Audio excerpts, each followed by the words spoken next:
گەشتی ئێرشاد یان باندی جەنایەتکاران.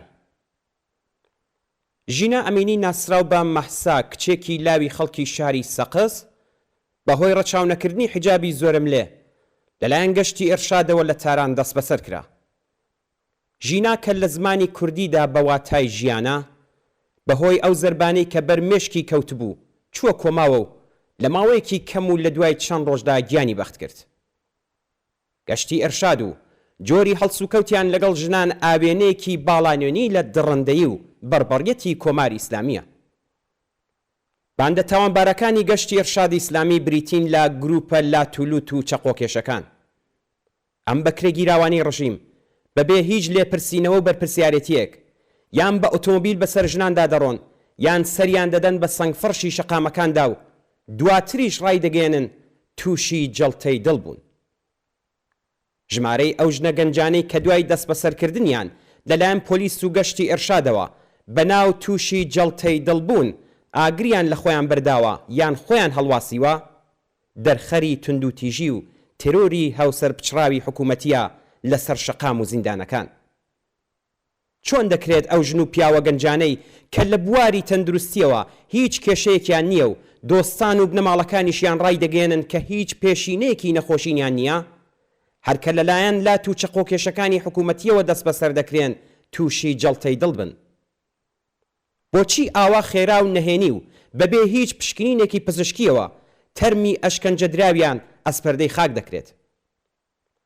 بۆچی هەڕەشە لە بنەماڵەی گیانبەختکردوان دەکرێت کە نابێت لەگەڵ میدیاکان چاوپێکەوتنیان بێت و تەنانەت نابێت مەراسمی یادکردنەوەش بۆ ئازیزانیان بگرن؟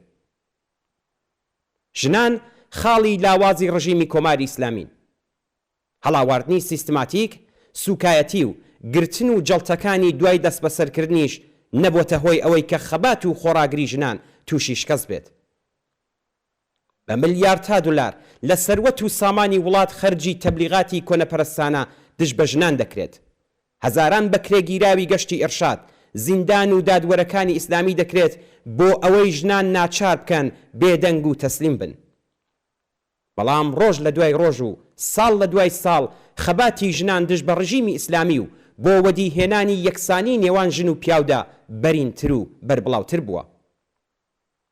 هیچ ڕادەیەک لە توندوتیژی ڕژیمی ئیسلامی، هیچ ژمارەیەکی جەڵتەی مێشک و جەڵتەی دڵ لە ئۆتۆمۆبیلەکانی گەشتی ئێرشاددا ناتوانێت ژنان ناچار بە قبوڵی پێگەی شارۆمەندی و مرۆڤی پلە دوو هەڵاواردن بکات.